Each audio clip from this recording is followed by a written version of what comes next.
Et un accord qui suscite déjà de vives réactions. Pourtant, en Europe, certains prennent des mesures encore plus strictes. Exemple avec le Danemark. Depuis plusieurs années, il a mis en place l'une des politiques migratoires les plus strictes du continent. Un modèle souvent vanté, y compris en France, mais jamais copié, Mathis Lang.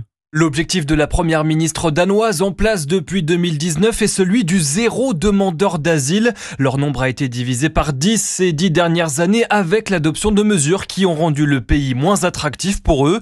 Nicolas Pouvreau-Monti, directeur de l'Observatoire de l'immigration et de la démographie. Je pense à ce qu'on a appelé la loi des bijoux, le fait que les objets de valeur des personnes qui viennent demander l'asile puissent être saisis afin de financer l'instruction de leur dossier. Et sur l'immigration familiale, typiquement les critères du regroupement familial sont beaucoup plus strict au Danemark qu'en France. Et Copenhague compte bien vanter les mérites de sa politique. Au reste de l'Europe, ces 6 prochains mois, car elle préside depuis le 1er juillet le Conseil de l'UE.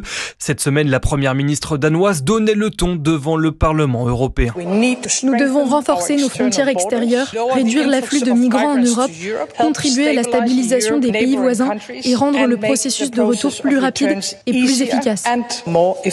Lors de cette présidence, le Danemark pourrait inciter la Commission européenne à adopter un règlement favorisant les expulsions de clandestins ou encore l'externalisation du traitement des demandes d'asile. Les explications de Mathis Lang.